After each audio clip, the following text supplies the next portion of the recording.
Alors là, on s'est écarté un petit peu de la fête. C'est la fête de l'autre festival. Il y a de la musique, il y a des chants, il y a de tout. On y mange, on y boit un petit peu. Et là, on s'est isolé un peu pour être avec, j'oserais dire, deux personnes, deux êtres d'exception que j'ai rencontrés, qui m'ont passé des beaux messages. Je dirais même qui ont distillé des bons messages parmi le bruit, parmi la foule. Et pour ça, on s'est isolé. C'est Jean Villane et puis monsieur Vincent Hammin. Et ce qui est extraordinaire, c'est que ces deux personnes que j'aime, alors qu'on ne se connaissait pas, Jean Villane, c'est qu'ils ont tous les deux vécu des choses exceptionnelles. Ils ont vécu ce que moi, basiquement, je n'ai pas connu, peut-être un jour, puis qui m'ont dit, malgré le monde, en prenant un petit sandwich comme ça, que la vie, c'est autre chose. Alors, Vincent, tu vas me présenter, tiens, tu connais ce copain là, depuis 20 ans, cet ami depuis 20 ans, l'homme au chapeau, depuis plus que ça, depuis combien de temps tu connais Jean ? 36 ans. Alors moi, le nom, Jean Villane, je le connais depuis 35 ans, 36 ans maintenant. Si, c'est vrai. Comme j'ai travaillé au Théâtre du Chêne Noir avec Gérard Gélas, déjà à l'époque, tu étais un ami de Gérard, hein, et au travers de Gérard, je connaissais ce nom-là. Et aujourd'hui, exceptionnellement, ce nom m'est revenu, et extraordinairement, c'est la première fois que je le vois, Jean Villane. Pour moi, c'est une boucle qui se ferme, voilà. Hein. Voilà, donc c'est comme ça que je ne savais pas qu'il avait vécu effectivement une expérience de mort imminente. Et il m'en a parlé très succinctement tout à l'heure, mais je trouvais ça beau et très poétique dans la façon dont il raconte les choses. Alors Jean Villane, c'est quand même un auteur de romans, hein, un auteur de vécu.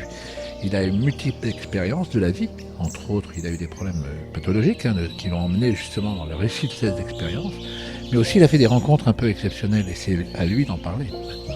Hein, voilà. Bien cette présentation de l'ami Vincent. Alors avant d'avoir Jean tes confidences, Vincent, tu as fait une conférence à laquelle a cité Jean tout à l'heure. C'était à guichet fermé, c'était bien, tous les livres sont partis comme sur une étoile magique, sur un tapis d'étoiles filantes. Ce qui veut dire, Jean, monsieur Vincent, c'est que les gens ont besoin d'écouter tes messages, ont besoin d'écouter de ce qui va peut-être arriver ou ce qui est en train de se passer. Exactement, parce que moi je parle du thème de la mort, de ce qu'il y a après la mort. Alors évidemment, pour la plupart d'entre nous, ça fait peur. Ce sont des mots tabous qui sont évidemment repris et fondamentalement interprétés par les religions comme quelque chose qui est vraiment indicible pour la plupart. Alors l'indicible, oui, je veux bien. Mais là, vous avez deux exemples tout à fait impressionnants d'ailleurs. Celui de Jean, son expérience est quand même pas mal à écouter, surtout. J'espère que tout à l'heure, il va pouvoir en parler. La mienne, elle fut un peu différente, certainement. Moi, j'ai été évidemment immergé complètement dans cet au-delà, cette autre vie, tout à fait, parce que c'est de la vie de l'autre côté et non pas de ce que l'on peut appeler de l'énergie pure. Il y a aussi la raison de la vie qui se développe au fur et à mesure de notre existence de l'autre côté, quoi. Il n'y a rien n'est fini, tout est en création permanente. Et c'est ça qui est extraordinaire, parce que ça ne finit jamais. Et c'est là, au moment de la mort, moi je le dis, je l'ai dit aussi devant Jean, qui peut-être confirmer. Pour moi, ça a été le plus beau jour de ma vie, à ce moment-là. J'ai rencontré l'indicible. Et l'indicible, on peut l'expliquer, on peut le traduire autrement que par des mots qui sont des métaphores pour la plupart, mais des mots réels qui sont du quotidien de l'humain, tout simplement.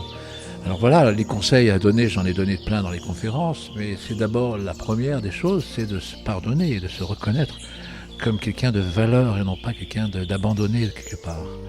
Et cette valeur, justement, de l'autre côté, c'est celle qui va nous apporter la bienséance et la bienveillance sur nous-mêmes. Voilà, ça c'est un message important.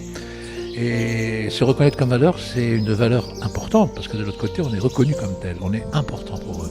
Même si c'est loin, même si c'est même à côté, comme on dit, ils ont besoin de nous comme on a besoin d'eux. Voilà. Et ça, c'est un message important, que c'est pas parce qu'on meurt que tout est fini, bien au contraire, c'est là où tout commence. C'est là où tout commence. Alors Jean, vous avez écouté, alors moi je dis, on n'a pas l'image à la radio, alors je suis en train de poser la main sur Jean, on ne s'était jamais vu, on ne s'est jamais rencontré, et Jean m'a dit, c'est comme si on se connaissait. Alors Jean, vous avez écouté votre copain, le copain Vincent, qu'est-ce qu'on peut dire de tout ça, Jean? Qu'avez-vous vécu? Qu'est-ce que vous pouvez nous dire ce soir? Alors que derrière, c'est ça qui est extraordinaire, c'est la fête. Et ici, on s'est complètement isolé, mais on entend les prémices de la fête. Alors Jean. Oui, d'abord, ce qu'il vient de dire, il y a un mot que j'essaie de ne plus employer, c'est la mort. Voilà, parce que pour moi, la mort, ça n'existe pas. Parce que je sais d'expérience, pour l'avoir vécu, qu'il y a une continuité qui est celle de, disons, de l'âme, disons, de la conscience, si vous voulez, de la supraconscience. Mais il y a quelque chose qui survit longtemps encore et qui peut-être revient aussi encore sur Terre, comme le disent les hindous, qui croient en la réincarnation. D'ailleurs, moi aussi, j'y crois. Mais donc, les hindous, par exemple, j'allais dans une famille et celui qui m'a accueilli, il me disait mon père, il est allé dans sa maison. Ce qui voulait dire qu'il était dans l'au-delà. Parce qu'eux considèrent que c'est une chose naturelle, ça n'a rien d'effrayant, ni de mystique, c'est la vie, elle est comme ça, la mort n'existe pas. Et il n'y a que le corps qui meurt. Le corps meurt, il est soit brûlé, soit il redevient poussière. Mais bon, voilà. Et donc il faut en parler de façon décontractée pour dire voilà. Moi, on a de la chance, toi et moi, d'avoir vécu ça, c'est-à-dire ce que les gens appellent ici une expérience de mort imminente. C'est pas le meilleur mot. Je préfère finalement l'expression anglaise near death experience, c'est-à-dire en proximité de.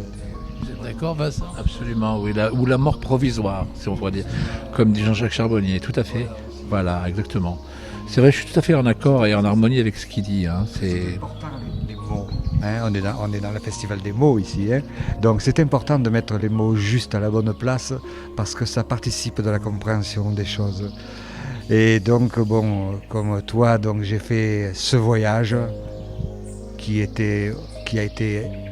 Dans le voyage, c'est toujours traumatisant, c'est-à-dire ce long tunnel noir où l'on voit en flash les moments de sa vie, ces moments qui n'ont pas toujours été les meilleurs, c'est-à-dire ces moments un peu difficiles où on a flanché sur le plan de l'énergie cosmique, on a flanché, mais bon, avec une femme, avec des enfants, etc.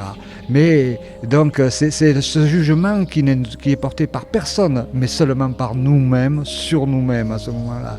C'est un moment douloureux. Il y a un autre moment douloureux, c'est la redescente aussi. Et surtout lorsque l'âme repénètre dans le corps, qui est tellement petit, c'est douloureux ça aussi. Ça, c'est des moments douloureux. Mais par contre, entre les deux, il y a ce moment de la lumière. Et alors là, c'est vrai que c'est un peu indicible, comme tu as dit. Mais quand même, il faut tenter de le dire. Alors pour moi, ça s'est passé comme ça, d'un seul coup, après ce couloir noir, eh bien, il y avait ce point lumineux, et je suis entré dedans de plein pied. C'était une lumière qu'on ne peut guère décrire. Et là arrivent vers moi des formes lumineuses, encore plus lumineuses, qui font partie de cette lumière. Mais au milieu de ces formes, il y en a une que je connais parfaitement, car c'est mon père. Mon père qui est habillé à peu près à partir du moment où il est parti. Mon père, c'était le garde champêtre d'un petit village au pied du Ventoux, qui s'appelle Carom. Et donc il était là avec son képi, pour que je le reconnaisse, parce que ça se passe comme ça. Les âmes évidemment n'ont pas de corps, mais pour que ceux qui arrivent les reconnaissent, elles en prennent un comme elles prendraient un habit, un véhicule, ils disent là-haut. Donc c'est comme ça qu'on les reconnaît.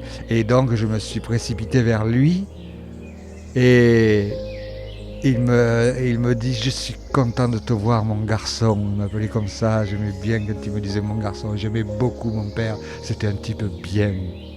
Mais il me dit: tu sais, il faut que je te dise que tu ne peux pas rester ici. Et moi, j'étais pas en colère, mais non, j'étais pas d'accord quelque part. Il sentait que j'étais pas d'accord. Il me dit: mais il faut que tu comprennes que c'est pas de ma volonté, c'est un problème d'énergie, tu comprends. Et donc, tu dois repartir auprès de tes enfants, parce que c'est pas ton heure et ta mission n'est pas terminée, car tu as une belle mission sur Terre. Et moi, je suis là pour t'aider. Et j'ai dit, mais papa, mais moi j'ai bien envie de rester avec toi, tu sais comme je t'aime tant. Mais écoute, tu as pas le choix de toute façon, mais quand même je veux te dire quelque chose d'important. C'est important pour moi, c'est important pour toi. Je veux te dire que quand tu seras en bas, tu vas prendre ta plume et je veux que tu écrives. Alors, mais papa, je suis pas un écrivain, tu sais bien, je suis un instituteur à la retraite. Il me dit, justement, ça suffit pour écrire. Alors, mais j'ai dit, qu'est-ce que tu veux que je dise? Il me dit, d'abord ce que tu es en train de vivre ici, et puis tout ce qu'on a vécu ensemble. Bref, et à ce moment-là, il y a eu cette aspiration forte, puissante, qui est la redescente. Et je me suis retrouvé dans mon corps en bas, dans un corps vraiment trop petit pour cette âme qui s'était expansée très fort là-haut et qui avait reçu ce que je considère de l'ordre d'une mission. Cette mission d'écrire. Et j'ai attendu un moment parce que lorsque j'ai ouvert les yeux, alors encore un truc, c'est que j'ai ouvert les yeux le 30 août. Et le 30 août, c'est le jour de mon anniversaire. Alors ça, il n'y a aucune force au monde qui peut préfigurer tout ça le 30 août. Donc je l'ai considéré comme étant ma renaissance, bien sûr, puisque je suis né donc une deuxième fois le 30 août. Aujourd'hui, j'ai 10 ans. Et si tu me crois pas, ouais, tords ta gueule à la récré. Ouais, j'ai 10 ans de cette nouvelle vie et 70 ans de l'autre. Mais bon, c'est ces 10 ans qui comptent pour moi. Parce que je sais que maintenant, j'ai plus le droit à l'erreur. Alors la première chose que j'ai fait, quand j'ai pu marcher, parce que j'ai eu une longue rééducation avec des gens formidables. Avec des gens formidables dans une maison de rééducation, de l'éducation nationale d'ailleurs, ailleurs, qui m'ont beaucoup aidé, qui m'ont aidé je ne savais plus marcher. Toutes les fonctions étaient coupées et je les ai récupérées une à une. Et c'est là que j'ai vu qu'on m'avait donné une volonté extraordinaire, celle de me battre pour tout retrouver. Et j'ai tout retrouvé. Aujourd'hui, je suis pratiquement comme avant, alors que j'étais pendant 1 an grabataire. Mais bon, voilà, je suis très heureux maintenant d'avoir vécu ça, parce que maintenant, voilà, mon travail c'est d'en témoigner. Je le fais dans ce salon, je le fais n'importe où on me le demande. Parce que c'est en fidélité à mon père. Mon père, que je considère comme étant la parole de notre père. Voilà. Et donc, je fais ce travail-là. C'était un moment de grâce. Et puis j'en témoigne, et puis les gens sont contents d'en témoigner, parce que les gens ont été déformés dans leur raisonnement, essentiellement par les religions, sur ce passage-là, sur ce qu'ils appellent la mort. Mais bon, écoutez, le Christ il a démontré que la mort ça n'existait pas déjà. Mais bon, et puis nous-mêmes c'est comme ça. Et après j'ai été éveillé au moindre moment de la vie pour comprendre, pour voir autrement qu'avec le mental. Parce que là-haut, évidemment, puisqu'on a plus son corps, on n'a plus le mental. Donc on est une âme pure, donc c'est-à-dire en direct avec la source. Donc c'est magnifique parce que c'est une expansion considérable. Mais cette expansion, on l'a toujours en nous. Il suffit d'aller la chercher. Rappelez-vous ce que disait Saint-Exupéry, on ne voit bien qu'avec les yeux du cœur. Et c'est cela qu'on doit aller chercher, cette vision des yeux du cœur, cette vision de l'âme. Et c'est pas si difficile que ça. Il y a des civilisations, il y a plein de civilisations qui l'ont fait automatiquement.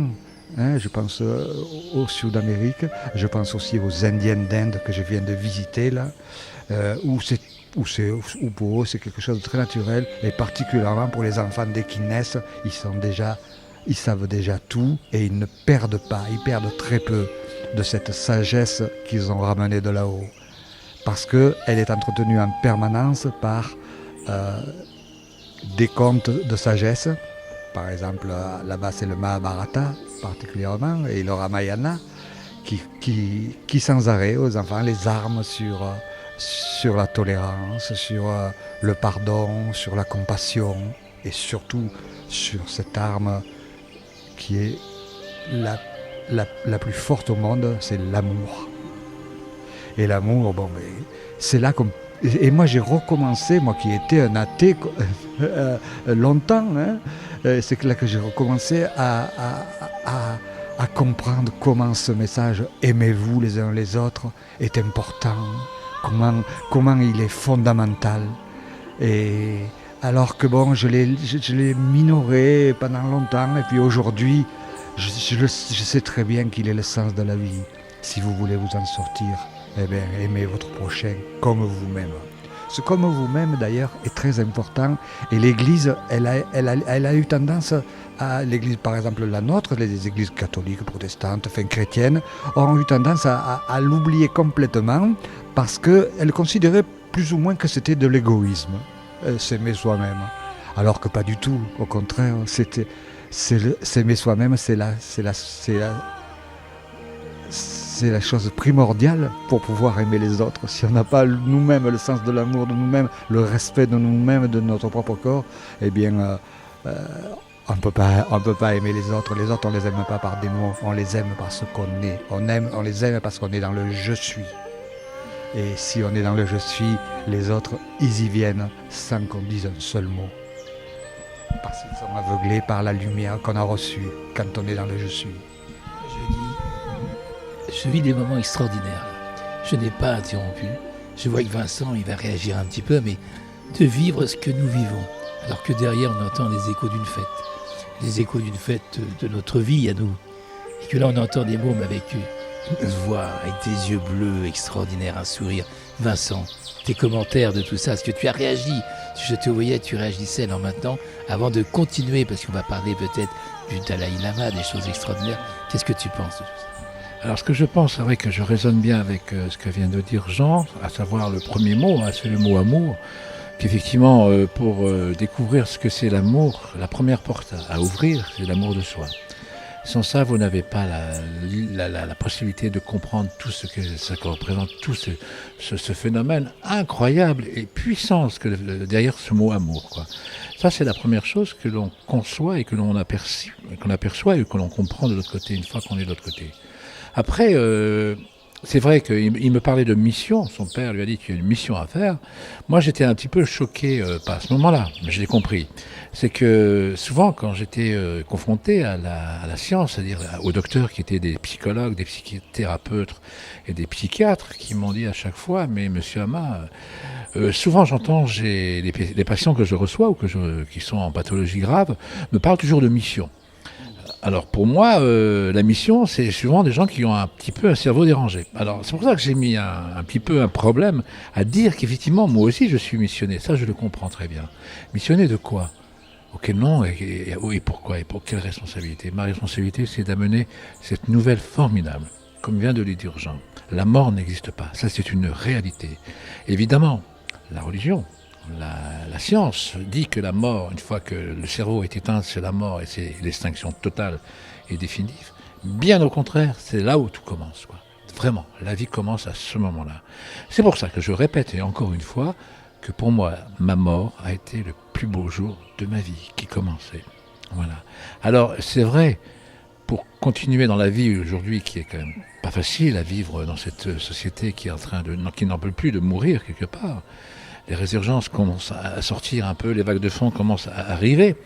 C'est de se dire que comment survivre à cet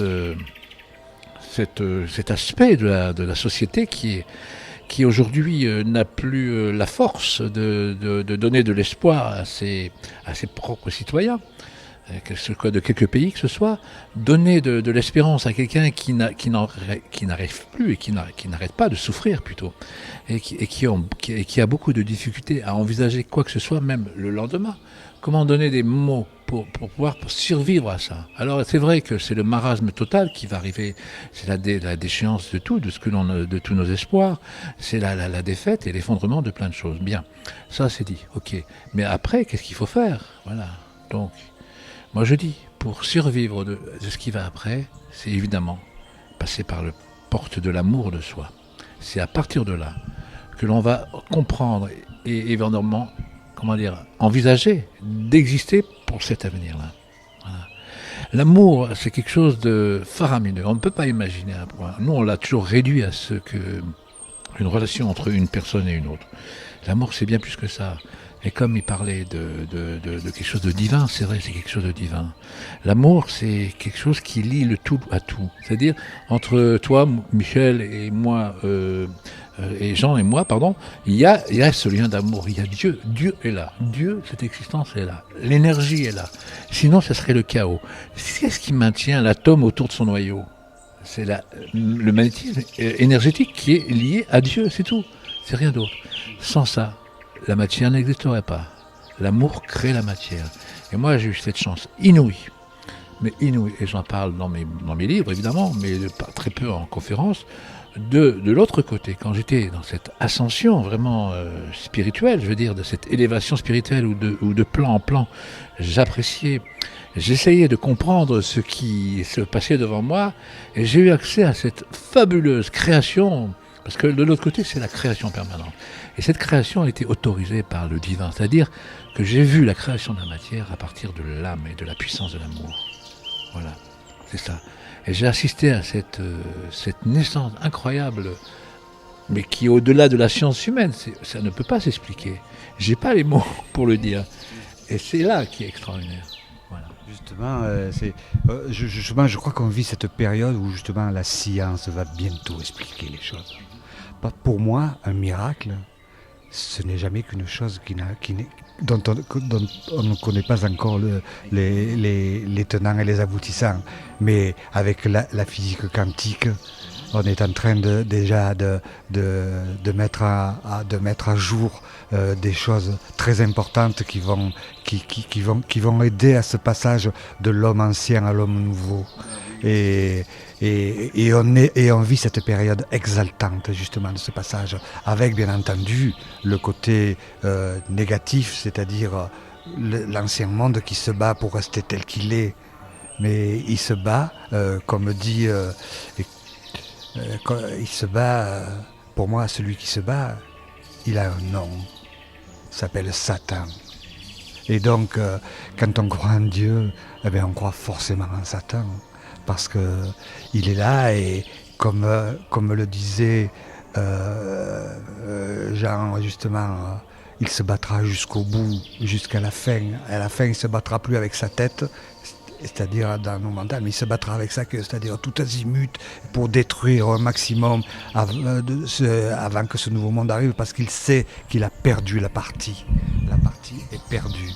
Et donc, actuellement, dans cette période-là, on est dans la période où effectivement l'antéchrist est actif, très actif, et on se rend compte au fur et à mesure que l'on avance dans cet avenir que le diable, enfin Satan, je ne sais pas comment on l'appelle d'autrement, mais qui est cette force noire est très puissante et prend évidemment toutes les dispositions pour survivre.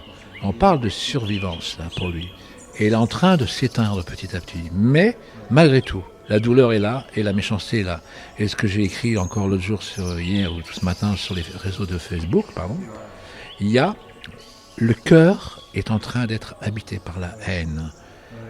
Et l'âme est en train de s'assombrir. La seule réponse à ça, c'est l'amour. Il n'y a rien d'autre. Et on ne peut pas minimiser ou minoriser les puissances du mal, les puissances de Satan. Elles sont phénoménales. Moi, je mettais en garde énormément de personnes. Méfiez-vous. Méfiez-vous. Sous l'aspect angélique des choses se cache derrière, peut-être, le noir.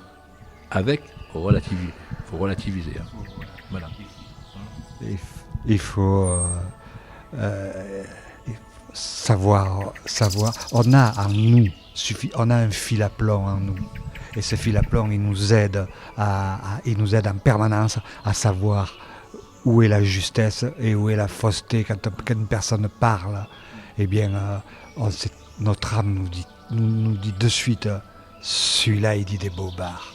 Celui-là, il est juste. Celui-là, sa parole, c'est comme une guitare, hein. Elle est accordée ou elle n'est pas accordée. Et quand elle est bien accordée, les gens le savent. Et quand elle est mal accordée, ils le savent aussi. Et ça, c'est la discrimination. On sait discriminer. Il faut le faire en permanence. Il faut être vigilant. mais malgré tout, les signes aussi avant-coureurs sont là. Je pense par exemple au message de Marie à Fatima. Le message de Marie à Fatima, il est simple. Elle a dit aux 4 petits bergers, elle leur a dit, bergères, c'était surtout, elle leur a dit, voilà, elle leur a dit quand est-ce qu'il reviendrait, son fils, sans donner de date bien sûr. Elle leur a dit, mon fils, il s'annoncera lorsque on me révérera, moi, Marie, à Saint-Pétersbourg et en Russie. C'est-à-dire parce que ce qu'elle disait, mais qu'elle ne disait pas avec des mots, c'était que toute cette période d'athéisme et de communisme, ce n'était que de l'antéchrist. Et donc, aujourd'hui, on a vu comment, si tu veux, les choses, elles ont basculé comme un château de cartes. Je le balayerai comme un château de cartes. Comment on s'y attendait le moins possible, comment tous ont basculé, tu vois, dans une vie différente de cette horreur qui a tué 100 millions de personnes quand même. 40 millions dans l'univers soviétique et 60 millions dans l'univers chinois. Hein, ça fait quand même beaucoup. Hein. Donc voilà. Et là, il a donné un grand coup de balai en très peu de temps. Et ça, personne au monde ne pouvait le prévoir. Mais bon voilà, c'est ça le message de Fatima. Donc on est passé à autre chose maintenant, parce que bon... Mais bon, ça a fait du mal. Ça a fait du mal. Et comme disait Baudelaire, la grande force de Satan, c'est d'avoir fait croire à tous les hommes qu'ils n'existaient pas. Et c'était vraiment un être évolué, Baudelaire, hein, qui avait compris ça aussi. Et tous les grands savants et tous les grands aujourd'hui sont de la partie pour amener un peu plus de compréhension de ce qui se passe vraiment, de comment cette haine, elle sera vaincue de toute façon. Mais il faut qu'elle soit là pour que les gens comprennent que c'était l'ancien monde. Et cet ancien monde, moi je le vois beaucoup dans les Gilets jaunes. Hein? Bon, Jean, il le dit dans son Apocalypse, il le dit aussi par rapport au cinéma avant-coureur. Il a donné par exemple quelque chose qui est assez intéressant, c'est un nombre. Il a dit, vous le reconnaîtrez, le griffu, le Satan, vous le reconnaîtrez avec un nombre, c'est 666. Alors tout le monde a commencé à se creuser la tête, à chercher un peu dans les bouquins 666, mais qu'est-ce que ça veut pouvoir dire, où c'est qu'on le retrouve, etc. Et petit à petit, on découvre des choses que, par exemple, dans les premiers codes barres, qui est un lien, il y a le 666, c'est-à-dire les trois barres qui affleurent, une d'un côté, une au milieu et une de l'autre, c'est 3-6. C'est-à-dire que l'argent est nécessaire, c'est pas ça la question, mais l'argent, c'est un domaine privilégié pour pourrir les hommes, pour les amener à plus bas, quoi. Et bon, on le voit aujourd'hui, comment l'argent est en train de tuer aussi les consciences.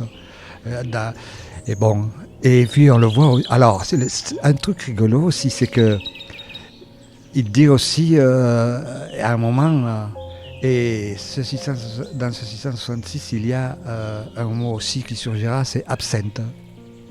Hein, alors tout le monde s'est dit, tiens, l'absinthe, on pensait à Rimbaud qui buvait de l'absinthe, on pensait tout ça. Et puis on s'est rendu compte que... Et après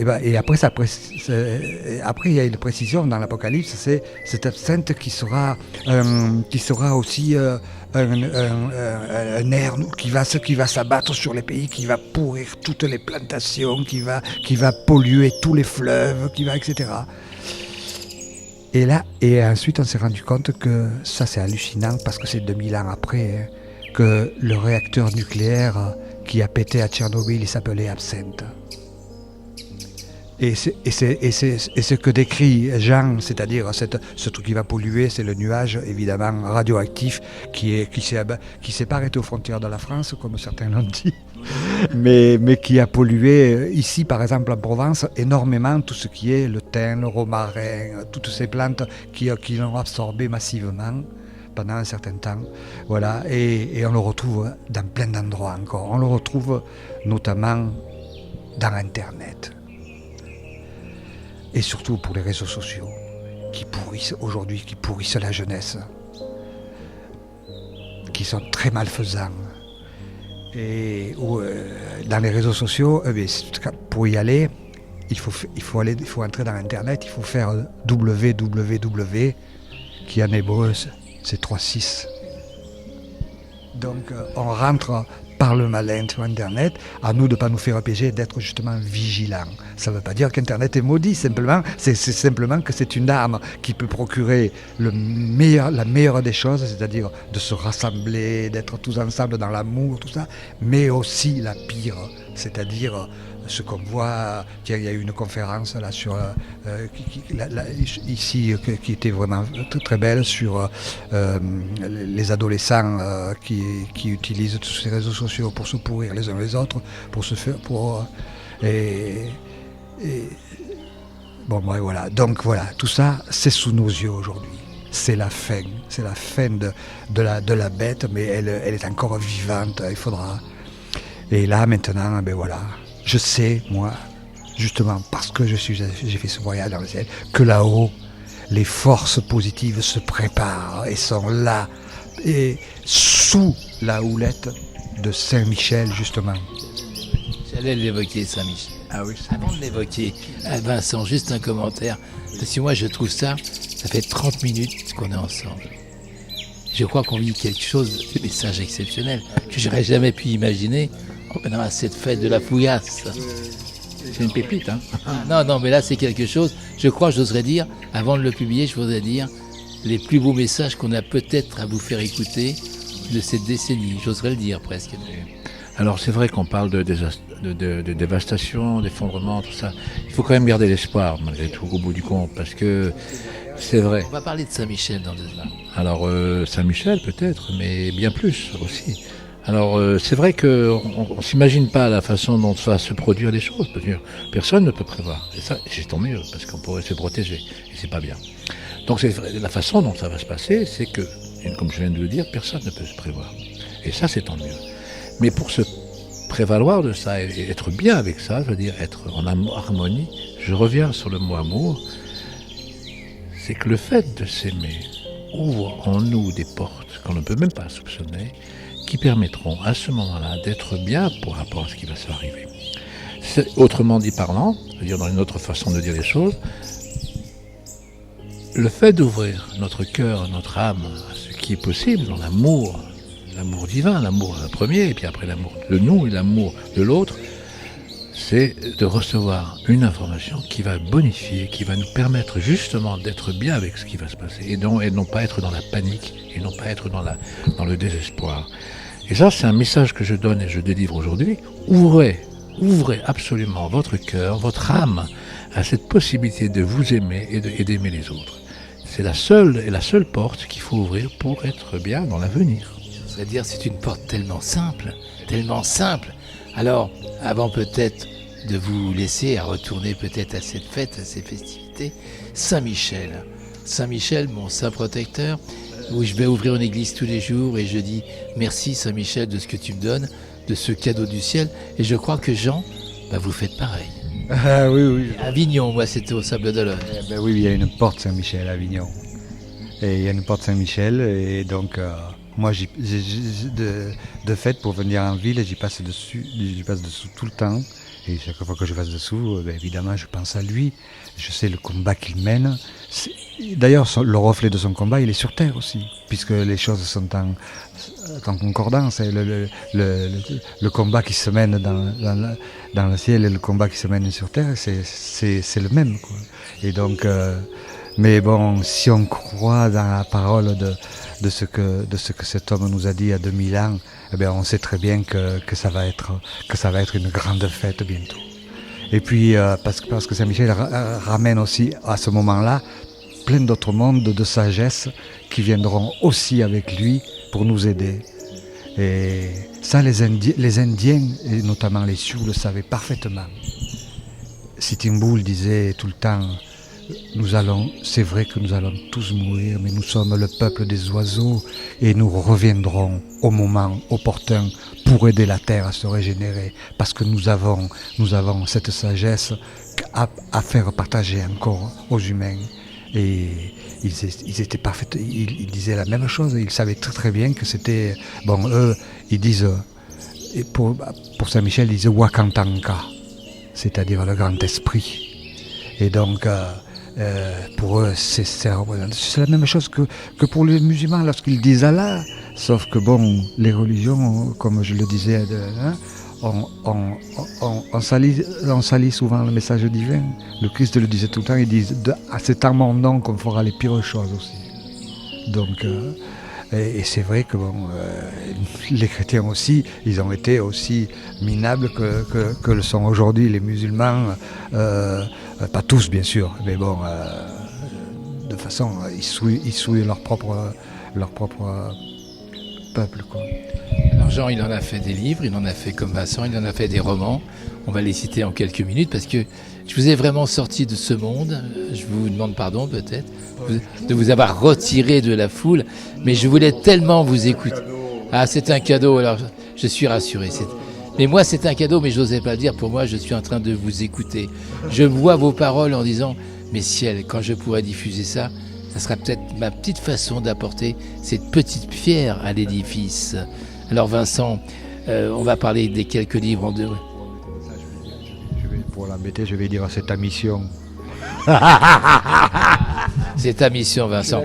Alors qu'est-ce que tu penses de ces 36 minutes? Alors moi, je suis évidemment enchanté de enfin, au bout de 35 ou 37 ans, je ne sais plus. Tu as 36 ans, tu as 36 minutes, 36 ans. 6 minutes là. De rencontrer en face de visu comme ça Jean, que je connaissais de nom depuis très longtemps, mais je ne connaissais pas ses œuvres en même temps et tout ce qu'il avait vécu. Alors moi, pour moi, c'est important pour moi et je crains pas du tout son devenir par rapport à ce qu'il est, et je ne crains pas du tout à cette façon de transmettre comment dire, l'éclairage, la lumière au travers de ces mots qu'il prononce dans son verbe, mais aussi dans son écriture. Voilà. Je sais qu'il est important de se relier à ce qu'il a écrit, parce que c'est aussi des messages très importants. Alors je sais qu'il a écrit plusieurs bouquins, voilà, plusieurs œuvres qui sont très importantes, non seulement pour lui, mais aussi pour les autres. C'est quoi ce genre de mots? Et qui sont en concomitance ou en complétude, je veux dire, de ce que j'ai dit. Est-ce que tu as écrit aussi, voilà. Alors moi, je vais les nommer. Tes livres, et puis après on va faire... Alors j'ai écrit 4 bouquins, il y en a 2 qui ont été publiés. Le premier, c'est Mémorandum pour le delà, pour garder la mémoire, qu'elle soit inscrite. Le deuxième, c'est Concession à perpétuité, c'est la fin de la concession à perpétuité.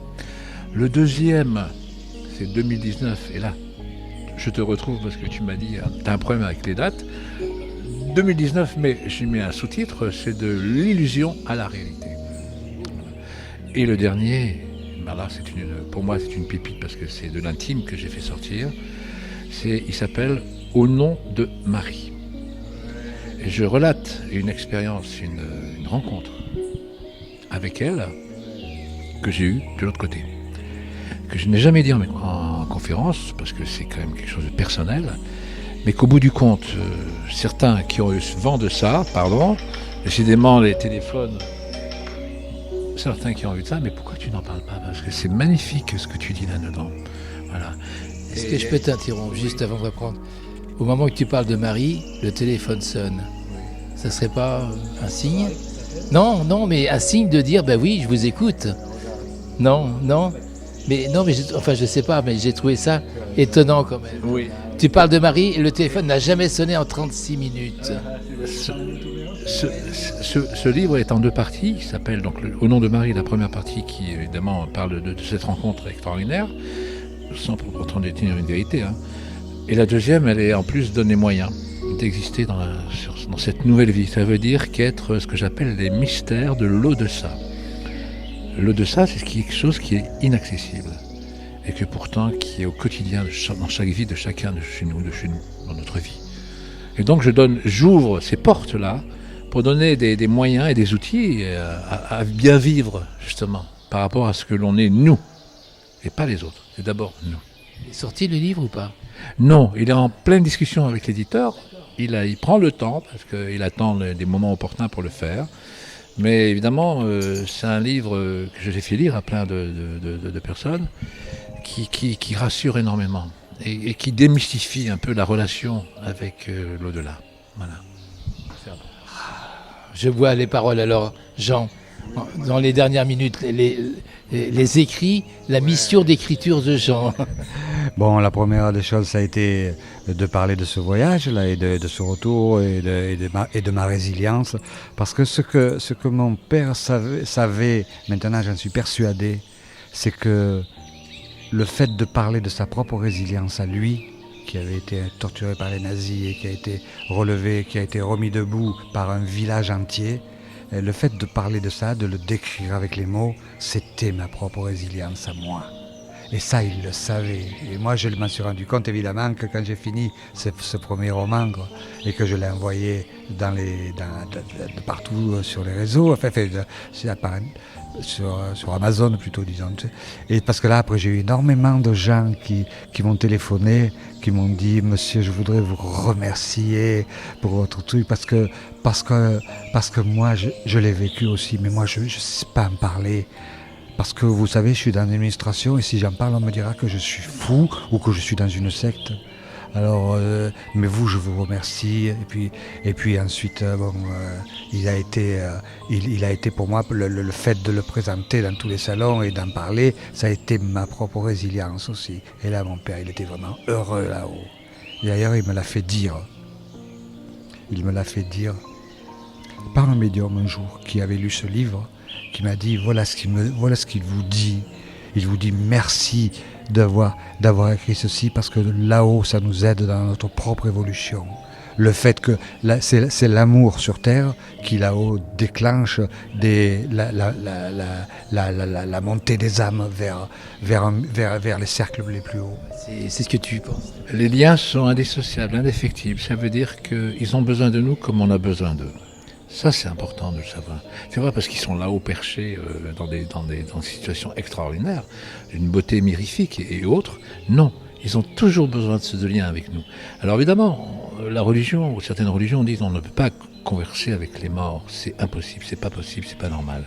Et bien si, au contraire, ils n'attendent que ça. Ils ont cette permissibilité, j'oserais dire, c'est permissible, surtout pour aider ceux qui restaient sur Terre et qui souffrent de sa vie. Alors dans la limite du raisonnable et dans le respect du libre arbitre surtout. Voilà. Alors, j'aime bien ce des deux côtés, ça rebondit, on s'échange. Ouais, c'est des choses qu'on ne vit pas tous les jours, ça. Il y a encore d'autres ouvrages, Jean ? Mais je n'en parle pas comme ça. J'en parle sur d'autres plans très terriens. Par exemple, mon second ouvrage, il est sur Jean Vilar. Jean Vilar, parce que Jean Vilar est venu donner un message pour l'humanité à Avignon. Et quand on est un Avignonnais, on doit en témoigner. Ce message, il est le suivant.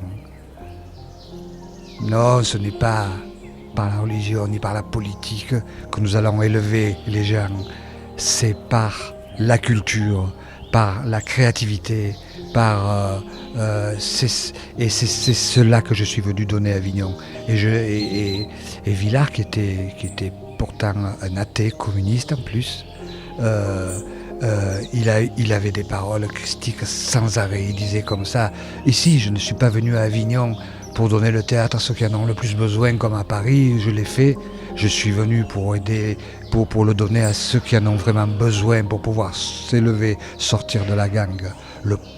Il était le chef de file du Théâtre National Populaire.